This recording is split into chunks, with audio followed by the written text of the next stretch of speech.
We are headed to Meo Wolf, Denver. It is more than an art museum, it is an experience. We were ready for anything, but we did not know what we were getting into. We walked straight into the middle of a cosmic event that smashed 4 alien worlds into one building in Denver, Colorado. This is a place where memories are literally bought and sold, and where a psychic storm can wipe out who you are. The moment we stepped inside, we realized we were not just here to look at cool art. We were here to find out what really happened during the convergence and maybe find some of the people who got lost in the chaos.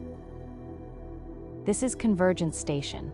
On the surface, it's run by the Quantum Department of Transportation, or QDOT.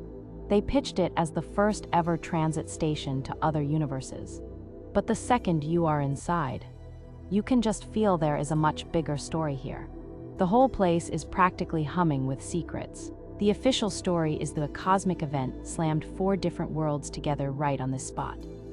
But that event created something called memory storms, psychic fallout that shattered and scattered the history of everyone involved. In an instant, people's memories became a kind of currency you could trade just to hang on to a piece of your own past. We had heard rumors about 4 women who vanished during the convergence. Women they call the Forgotten Four. People say they might be the key to this whole thing. To even begin to understand what happened to them, you need to follow clues they left behind. Did the Forgotten Four actually cause all of this? We are going to find out. Our first stop is C Street. This place feels like the downtown of the convergence, a gritty neon-soaked city from a world called Immensity. You have weird storefronts, a pizza place that looks like a cartoon nightmare.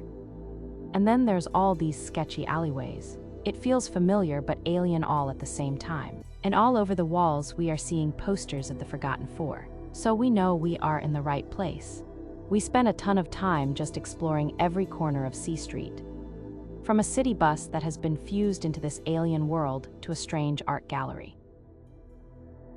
With every clue we collect, we're getting these cryptic messages from a whistleblower. Someone in GDOT has turned on their bosses. This was no random cosmic event, this was a cover-up. The deeper we go, it feels like we're being watched and guided.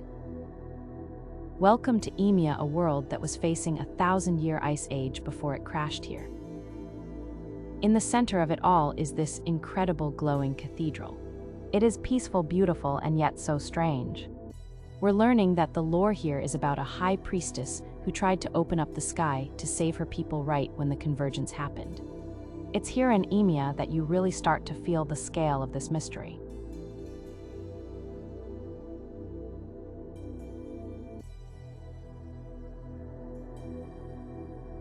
The story isn't a straight line. The clues are scattered across these worlds that couldn't be any more different. We found a hidden tunnel that led to a rock cave. The walls were covered in glowing Oz crystals. We decided to follow one of the local Oz miners. They led us to the next world. Just when we had gotten used to the glowing, chill vibe of the cave, we headed down to the ossuary. This is an ancient underground world where the locals mine a special crystal called Oz. Apparently, Oz crystals can store memories.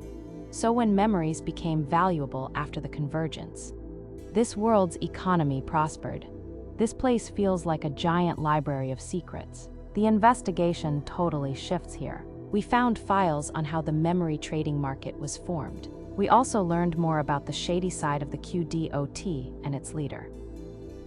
You know he has got secrets in there, and definitely a secret agenda. I mean, what is this pizza commercial really about? Then we started to piece it all together. After a few clues from C Street, Emia, and the ossuary, we got a message that confirms our suspicions. Convergence was no accident, and the memory storms are not a natural side effect. They are being weaponized. Someone is trying to control the present by erasing the past. Suddenly, it's not about finding 4 lost women. It's about a conspiracy that spans universes. We are about to head into the 4th and final world, the one they call the sentient heart of the station. This is where all the clues come together. If you are enjoying this wild look inside one of the most immersive experiences ever built, do us a solid and hit that subscribe button. You are not going to believe what we find next. Welcome to Numina. This isn't just a world, it feels like a living thing. They say Numina is a six-dimensional sentient universe, and we are only seeing a tiny piece of it. It doesn't experience time like we do, which makes it the perfect place for memories to become hidden and twisted. This place is a sensory overload in the best possible way. It's the visual and story climax of the whole station. Some things here are stuck in mid-transformation. Here is where the memory extraction chamber grew like a seed pod. Memories are extracted and sold to the highest bidder. Wild creatures are everywhere here. We found our way to a secret area off limits to locals, a space in between worlds. Here, hidden knowledge is kept. Here we found the last pieces of the puzzle. Illustrations showing the story of the Forgotten Four play out on the walls. We learn they were not villains at all, but artists and scientists trying to save the history of their worlds.